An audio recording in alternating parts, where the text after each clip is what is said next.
How do you keep your motivation consistently high? How do you learn to persevere when the novelty is worn off and you're still some distance from your goal? We'll talk about that in a moment. The Irish poet William Butler Yeats once wrote a poem describing some of the unfortunate characteristics of the modern world. One of the things Yeats noticed was the fact that bad people seem to have the most energy, while good people become discouraged and doubtful of their own abilities. The best lack all conviction, while the worst are filled with a passionate intensity. Those are the words Yeats used. And it's true that we can look around the world and see all sorts of things happening that we might wish were not happening. And there are people working very hard to make those things happen for reasons that we might not admire. And when we see that, it's easy to start saying, what's the use? What hope do I really have? Why don't I just give up on all the things I've been trying to accomplish and just start taking it easy? Even people of strong character feel that way sometimes. All of us have moments like that.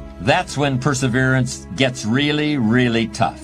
What's the answer? Well, you recall that during our discussion of goal setting, I asked you to list 5 categories for your long-term goals. What do you want to do? What do you want to be? What do you want to see? What do you want to have? Where do you want to go? Now I want you to add another one. With whom do you want to share? In other words, who are you working for besides yourself? In the first 5 categories, you were asked to focus exclusively on your own aspirations and why they were important to you. But now I want you to think in terms of other people. Who is depending on you? Who will benefit if you persevere and succeed? Who will suffer if you give up and stop trying? Who can you reach out to and help once you've achieved your goals? Write down answers to these questions just like you wrote answers for the other categories. For many people, the answers will appear quite readily. If you have a family, your spouse and your children are depending on you. Perhaps even your parents are depending on you now, if they're elderly and require some care. But even if you're a single person or just starting out in your career, you can think of reasons to persevere and succeed that go beyond your personal needs. Maybe you would like to share some of your financial success with the schools that educated you, or with the religious institutions that gave you spiritual guidance, or with a hospital that helped to heal you on some occasion. This sharing doesn't have to be limited to money either. If your work has given you certain skills, you can share your time and your abilities. You can and you should. But even this isn't putting it strongly enough. It isn't just that you'll do better if you feel you're working for others in addition to yourself. You absolutely must find reasons outside yourself to persevere if you want to keep going when the going gets tough. Hemingway wrote, "A man alone hasn't got a chance." And that doesn't mean only that you need people to help you in life. It means also that you need people you can help. You need people who can become the real reasons for perseverance above and beyond your material possessions or your financial success. What's in it for me can only take you so far. What's in it for somebody besides me can take you as far as you need to go. In the last days of World War II, the American cruiser Indianapolis was sunk by an enemy submarine. This was one of the most tragic incidents of the war for American forces, in which hundreds of men lost their lives. Many who made it through the initial attack had to spend days and nights in the water before rescuers arrived. The experience of trying to stay alive in the water was so overwhelming that many people simply gave up. In fact, the survivors reported later that virtually everyone wanted to give up at one time or another, but whenever someone wanted to quit trying, the others would talk to him about the people back home who needed him, who were depending on him to survive. And if there was no one who was depending on him right then, they would talk about people in the future who would someday be needing him, people he hadn't met yet, people who hadn't even been born yet. They conjured up all sorts of reasons above and beyond simply surviving. This motivation beyond the self was the only motivation that was strong enough. And what was true in an extreme sense for those men in wartime is also true in all our lives, no matter what we're trying to accomplish. We began this discussion with some mention of racehorses and how the best of them can overcome any challenge in a race. People stay hungry too. We're hungry all our lives. But exactly what it takes to satisfy our hunger usually changes a great deal.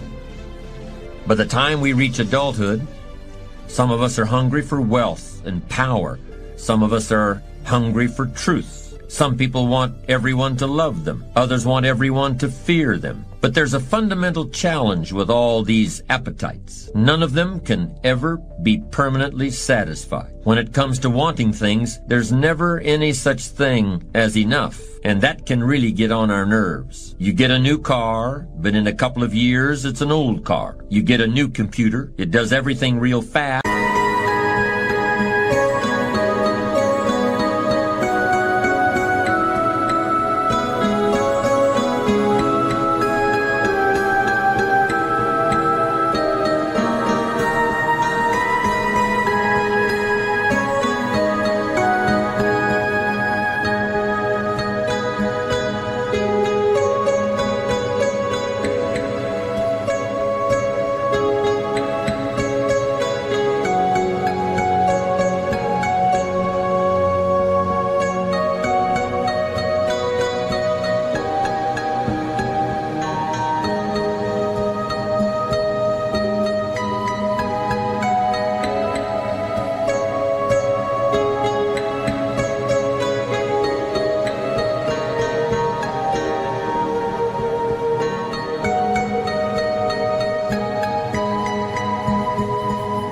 Certainly faster than the one your neighbor's got, but then a year goes by and now your neighbor gets a computer that's even faster than yours. Where does it all end? There's really only one kind of person who's actually comfortable with the impossibility of satisfying his appetites. This is the person who wants that mysterious commodity called wisdom, whatever that is, and wants it more than all the cars and computers in the world. Wisdom, like the learning capacity of the human brain, is infinite. There will always be more to know, and there will always be plenty of room in your brain for everything you learn. Life is a paradise, really, if you're a person who genuinely wants wisdom. We all want to be successful, and I'm certainly in favor of that, but I've known some people who literally wanted all the money they could get. Not what the money could buy, but the money itself, the nickels, the dimes, the quarters. Wanting all the money in the world is like wanting to know all there is to know in the world. Except the man who wants all the money is miserable. He'll never get it all, and he'll never think he has enough.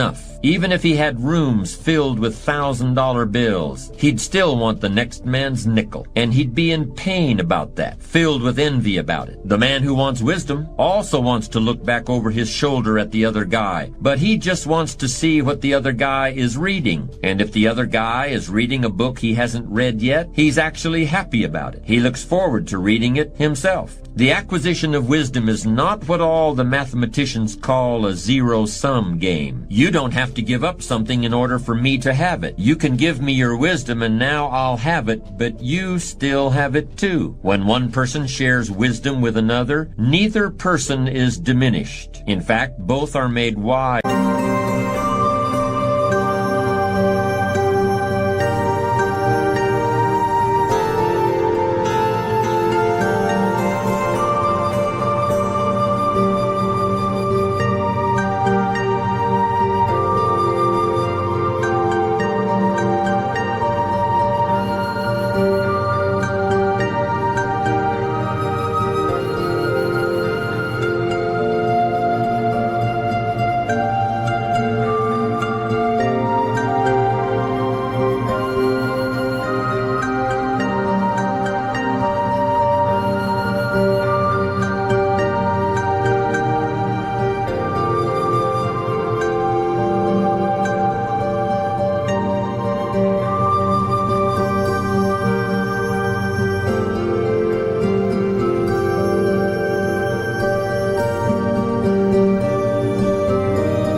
Giving and taking is such a basic experience for most of us, but the whole concept of giving and taking doesn't really apply to wisdom. There's no giving and taking, there's only sharing. Wisdom is a unique commodity, if indeed it can even be called a commodity. Unlike the other things people hunger for, wisdom is very hard to visualize. We could imagine rooms full of money, but how can you picture a room full of wisdom? Books aren't wisdom. They're just pieces of paper bound together. Books can help create wisdom in people's mind, but if you look inside their heads, you won't find any wisdom there. So what is it anyway? To most people, wisdom seems like something in a distant country, as if it were on a tropical island somewhere. Few people, if any, have ever seen it, but it's something that everybody's heard reports about. But almost everybody believes wisdom exists, even if they've never seen it. In that sense, wisdom is almost like God, except it isn't a divine quality, it's a human quality, a very rare, very precious human quality. Ask anybody and they will probably tell you that there is such a thing as wisdom. Furthermore, that person will also tell you that he or she hopes someday to become wise. Ask the same person how to become wise, how to get wisdom, and if that person has some wisdom in him, he probably will just smile or nod or tell you to live and look around you and think about what you see and hear.